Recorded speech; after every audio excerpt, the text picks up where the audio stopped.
Hi there, everybody. Today in your group, you are going to be looking at Ecclesiastes chapter 3. Now, in chapter 3 of Ecclesiastes, the teacher turns his attention to the subject of time. Here was the big idea from Sunday's sermon, that only the sovereign, self-giving God can sustain us through every season. Let me say that again. Only the sovereign, self-giving God can sustain us through every season.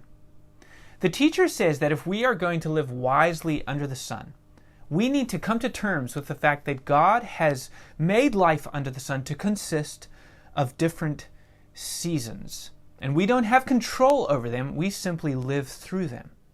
Now, there are 4 unwise approaches for how to come to terms with this reality. The first one is the que sera, sera error, or as Pastor Adam said it, the lazy river approach, where because I don't have control over the seasons, I'm just going to lazily float through all of life's seasons. But the outcome of that is a wasted life and wasted time. The second error is the control error. I'm going to do my best to control every outcome in every season. The outcome of that is anxiety and frustration. A third unwise way is the oversaturation approach, where I'm going to aim to fill every moment in life and make it the most meaningful that it can be. But the outcome of that is that no moment will be meaningful if every moment is the most meaningful. A fourth unwise way is the explain everything approach, where whether it's through intellect or through philosophy or even sometimes through theology, I'm going to aim to have an explanation for why all things happen in every season the way that they do. And the 2 possible outcomes of that is pride and arrogance, or frustration when things don't have an explanation that we can wrap our minds around. Rather than taking any of these erroneous approaches, what we should do, the teacher says, is rather to enjoy every season. Or in his words, to be joyful and to do good in every season. Now, how do we do that?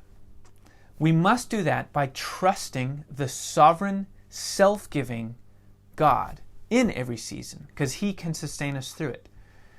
And the way we do that is by trusting him because of who we see him to be in the person of Jesus Christ. When Jesus came into the world, he was subject to all of life's seasons, good and bad. He had good seasons with his disciples, and he had terrible seasons in life. I mean, when we think about his death on the cross, that is a season that none of us would wish upon ourselves or our worst enemies. And yet, that wasn't the end of his story. The teacher ends on somewhat of a despondent note, and he asks the question, who knows whether these seasons have meaning beyond them? But because of the good news about Jesus Christ, we know that they do. And they do for those who trust in Jesus, because Jesus shows us that God is sovereign. Not even death could keep Jesus down. But it also shows us that he is the self-giving, good God. And that means that he can be trusted in all of life's seasons. Have a great discussion.